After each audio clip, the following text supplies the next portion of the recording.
So friends, we're back today. It's been a little while. We've been super busy. A lot of work commitments and life commitments and trying to get things going on the property. So it's sometimes hard to get time to make videos. But we're back today. Just sort of an impromptu, spontaneous sort of video. We'll take you around through a few of the things that we're working on. I've taken a little bit of time off of work. Initially, we thought that it would be so that we could plant our orchards and fields. However, we're still bulldozing. So I don't know what week, I lost count, but we might be on like week 8 of bulldozing at the moment. So we thought we'd just take you around with us, you know, a little glimpse into the behind the scenes here and some things that we're involved in today. What are you doing, Daddy? Yeah, what are we doing, Daddy?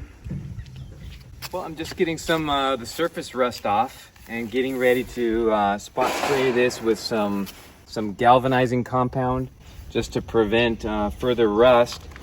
We just got this gate.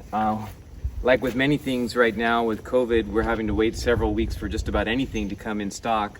And so we got a rain check, and we got this. And of course, they all end up looking pretty beat up and dinged up. You know, you get what you can and you make the best of it. And so we're just gonna get ready for this to be an entrance gate on our new property. So after I use the stainless steel brush to kind of get off the surface rust, I'm just gonna hit it with this galvanizing compound, and that's gonna just kind of patch over these areas that are susceptible to rust and hopefully keep the gate in nice shape for some years to come.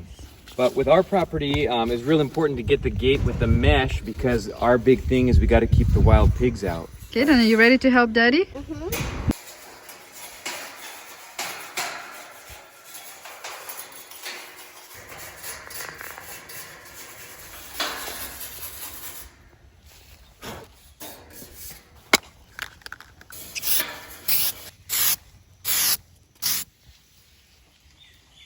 So another project we're working on here today is preparing for the gate to go up. And so we're preparing the fence posts or the gate posts.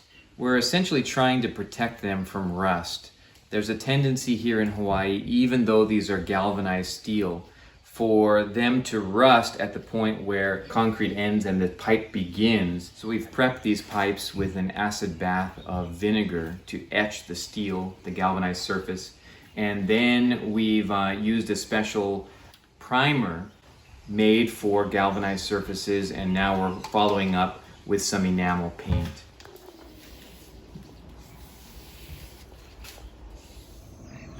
So here's a little update on some of the plants that we have growing for our new property. We've got, I don't know, maybe 50 different banana plants here. These are about a dozen different varieties. And so these were all from tissue culture, and we're been growing them here for over the last couple months or so. And so these are pretty much ready. We're just waiting on the property to have the right to finish bulldozing essentially, and then we'll get these out in the ground.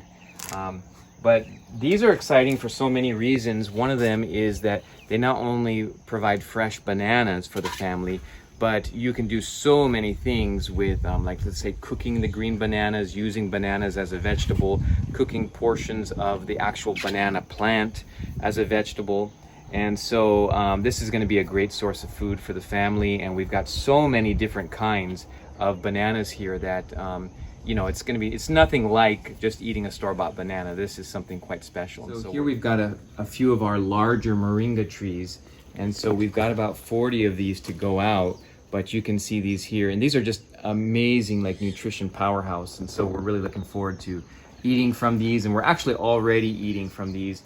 We add it to supplement our nutrition as we cook things like, let's say, pots of beans or things of that nature. And so we've got them at all different stages of growth, and these are kind of overdue to get out. And so we're looking forward to planting them soon. I've been experimenting a little bit with some certain kinds of pumpkins and squash. Of course, there's nothing like growing them in the field, and so we'll be doing that soon. This is a pigeon pea, which is a legume, but also it's a great plant that's a nitrogen fixer. So essentially, nutrition for the soil, and so we'll be doing chop and drop. In other words, breaking these, throwing them down as we grow, hopefully hundreds of these on our new property to help produce fertilizer for the other plants. So these are some of our new Tongan spinach starts. And this is like our tropical equivalent to kale, at least if you eat it cooked, not so much in the raw state. But this is really amazing. And so we're hoping to grow a lot of this. We've really enjoyed it in the past. We have some little starts of more cassava, some papaya, lots and lots of moringa. So this is a mulberry that we got, and it was just about 6 inches tall recently, and it's growing quite a bit. It's really looking forward to being in the ground. This is a special variety. We haven't tried this before, but it's called Pakistani Mulberry, and it's supposed to be super sweet. So one of many finds. We've got, of course, lots of this Podocarpus, which we're looking to make a privacy hedge. It really does a great job of not only filtering out, the visual, but also the auditory. So if you have traffic nearby, which fortunately we don't, but this helps quiet things down as well. I highly recommend that. We've got some Jamaican passion fruit, which is one of our favorites. This one has, it's essentially not sour or tart at all. It's just pure sweet. And a couple other trees. This is the black sapote, or the chocolate pudding fruit. It's growing quite nicely. And also the Brazilian cherry, also known as gramachama. As with many of the plants, these are cuttings, so this is that Tongan spinach, but you can see we've just put a stick in the ground and it begins to sprout and grow. And that's how you can do most things here. Not so much certain fruit trees, but at least a lot of the vegetable crops. So another crop that's really easy to grow that we're looking forward to doing a lot of is sweet potato. And on our last property, we grew this actually around the base of most of our fruit trees. Yeah, as a cover crop. And so it's reputed to really enhance the microbial life in your soil. And so we may be doing the same thing at the property, but we're also looking forward to growing a lot of purple sweet potatoes. So this is one of the many varieties of local sweet potatoes, and this is actually a lighter color skin, but inside it's a nice purple. I'll show you right now. Wow. That looks so pretty. And when you cook this up, it becomes an even nicer shade of purple. These are really very nice and tasty. I've not been a fan of sweet potatoes in the past, but these ones are really enjoyable. So downstairs here, we've got some more plants that we're preparing to go to the new property. One of the ones that we've just recently started on, we never grew before, is the Hawaiian taro. This is something we didn't grow because it requires quite a bit of soil, deep soil, in order to properly grow this. And we didn't have that deep soil at our last property. This is the taro leaf. And this is what the root looks like. This is a relatively small root crop of taro, but really you can cook this like you would potato. I know that a lot of the locals wouldn't appreciate that description, but it's that's how we do it, and we're really enjoying growing taro or eating taro anyway. The way we ate it this morning, we boiled the taro root. We then cut it into like slices, like you would if you were going to fry potatoes, and we put it with a little coconut oil in the frying pan, just kind of gently browned it with a little bit of garlic salt and onion salt, and I thought it was really enjoyable. It was. So we've got some more Podocarpus. I think we're up to about 66 now. That's for our privacy hedge. We started kind of reluctantly collecting fruit trees. Obviously we need hundreds of these for our new property, but we're having a hard time getting them right now because of COVID. Most of the nurseries and those who are grafting the trees are not really open. And so when we see certain key things, we're just having to grab at least one or two of them so that we have something to start with. And this is our favorite kind of lemon, which is the improved Meyer lemon. So we've got one of those to start with. Over here, we've got two of one of our favorite kinds of avocado. This is called kahalu'u, and this is a black-skinned variety that we've really enjoyed in the past. And we've got Some of our cassava cuttings are coming along nicely. Yeah, and here too. Yep. So we've got a lot of these. These are going to produce quite a bountiful root crop for us as well. And we've got 3 Samoan breadfruits, Ma'afala variety. And these are in short supply on the island. People are looking all over for them. And we were fortunate enough to find a few of them. And so we grabbed them up. But these are actually propagated, well, they can be propagated by, from the roots, basically like root shoots. But this is actually what they call air layering. And these are essentially tree branches that have been, through this creative method, induced to root.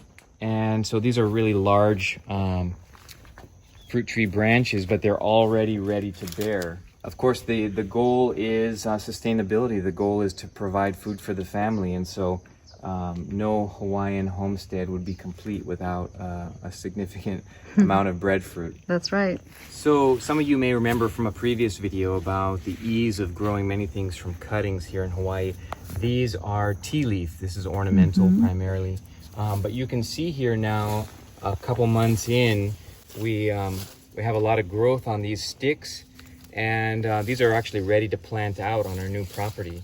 And so we'll be essentially digging these out and transplanting them in the near future.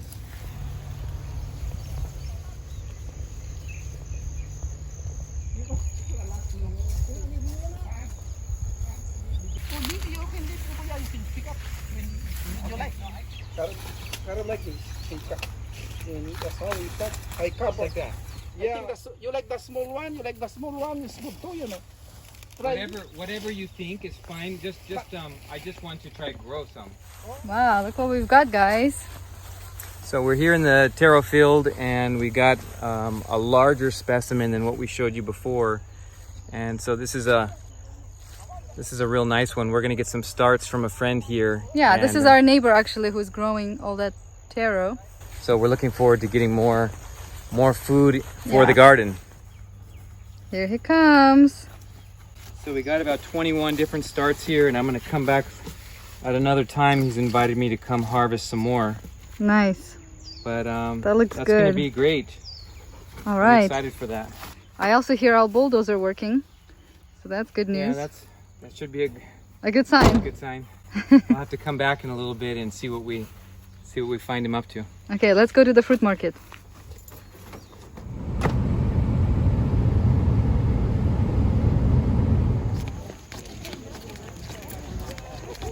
Yeah. Hey guys. It's just a little consideration. Thank you. Have a great day. You too. Thank you so much. What are they called? I think they're Isabella brand. Oh wow, eggplants and Yeah, cherry. you can put in microwave for us Yeah. if I had something. Wow, look at these. Thank you. Thank Nice. you very much. Mangosteen Mangosteens.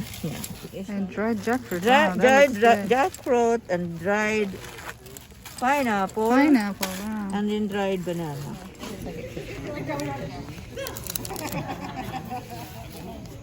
The yellows are What do the dwarf coconuts usually sell for? around 50. Well, what you got, Daddy? Oh well, we got a few odds and ends. We've got some a bunch of mangosteens, the Those queen are of all nice. fruits. Wow. These are fairly rare. Unfortunately, it takes probably an average of 15 years for a tree to bear. We had all kinds of avocados in here, different ones. Mm-hmm. I got a pineapple start. Of course, I only need a couple hundred more of these, but but I got a start. So yeah, Okay. it was some good finds. Hey, Beans!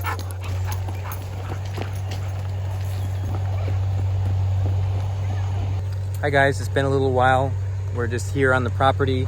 We thought we'd turn the camera on and say hello Hello. and just give you a little update about how we've been doing. Yeah.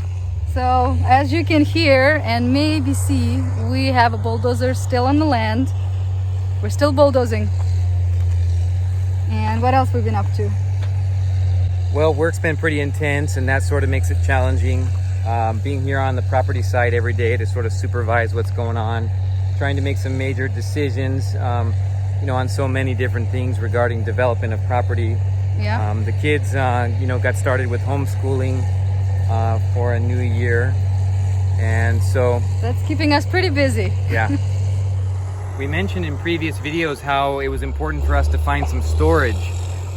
We were anticipating building a small storage building for, let's say, a lawnmower, possibly a small tractor, tools, etc. But we remembered back before our last homestead was destroyed, we had just finished building a small outbuilding, and it was pretty pricey, even with us doing a lot of the labor. It cost about roughly $20,000 in materials just for something like 350 square feet without much labor involved. And so this time around we just thought, you know, we have a lot of expenses and we're on a limited budget, and so we decided to go ahead and look into shipping containers. So we did purchase a shipping container, 8 foot by 40 feet, and they have these really nice ones now that you can actually get them that the doors open on both sides, so you can access them from both directions. So anyhow, so we purchased a shipping container. We're going to make use of that for at least the foreseeable future. A shipping container, in contrast, was about $9,000 delivered. So we're just now, our dozer man has just cleared an area for us to put that, and we'll be setting that on blocks hopefully in the next coming days. So here we are on the edge of the gulch, and we had a lot of trees growing here, and now we have an open area here. So what did we do, Ryan? Yeah, there was like 20 years of brush and weed trees, and we just decided to go ahead and invest the money at this time while we had the bulldozer on the site to clear things away. And we were able to cut down a lot of trees. We hired some skilled arborists, and we're really happy with the end result, because that opened up the breeze for us from the ocean. We have some really nice views of the mountainside as well as the ocean. And then Dozer lined up these big tree stumps to kind of be, what do you call it? Sort of like a guardrail. Yeah. We have a several 100-foot drop over here, so, you know, it helps to have a guardrail. Definitely. So we're on the other side of the property here, and we decided to go ahead while we had the dozer on site and develop this for the future.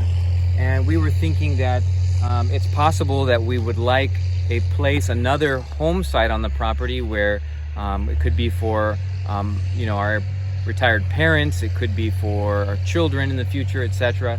And so we've gone ahead and basically laid out a house site and done everything else in relation to that, so that we can plant our orchards and leave that area open for the future. So there's a lot of rainfall here in East Hawaii, especially in some portions of the island. So we need to prevent erosion. It's really important to kind of build that into the plan when developing the house site. And so our dozer operator has a lot of experience with soil conservation, and he's building for us essentially a swale, and this is so that water running down off the mountain and off the hill above us has a place for it to be channeled and go off the edge of the hill and down that way, rather than, let's say, potentially damaging any home sites or flooding out your orchards, etc. And so that's part of the consideration that we've had to make, and we'll be doing various things like this throughout the property just to keep it in the best shape possible and retain as much good soil. And this is our house site. Beans. Hey, Beans. So this is Beans. He's sort of the mascot. He belongs to the dozer operator, but seems like he's nearly ours because we've been playing with him for about 8 weeks now. Yeah, kids been really enjoying him. So anyway, Beans is real nice dog. So right over here next to that small bulldozer, that's our future home site. We've had a lot of different ideas of what to do as far as building a home, and Marina's been drawing plans and we've been reviewing them and refining them for quite some time. So we're not really sure if we're going to build what we had in mind, which was you know, a single family residence, attached garage, something that's sort of modest but yet spacious enough for the family long term, or if instead what we're going to do is build something really small and get onto the property quickly, free of debt, and then in the future, God willing, build this home. And so that sort of depends on a number of factors. So there's questions in a lot of our minds about the stability of our incomes and our jobs.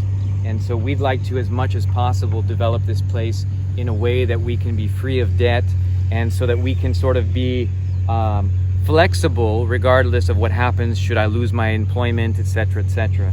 And so this layout of the house pad will give us that flexibility for the time being. We have also enjoyed these neighbor's horses that he moved closer from a different pasture, and the kid's been really enjoying feeding them, and that's where they're now. Aww, he's saying hi. He is tall. Give him some grass.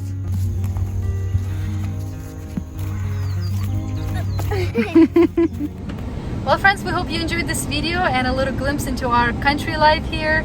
If you would like to see more, go ahead and subscribe, click notification bell, and we'll see you next time. Aloha and God bless. Bye!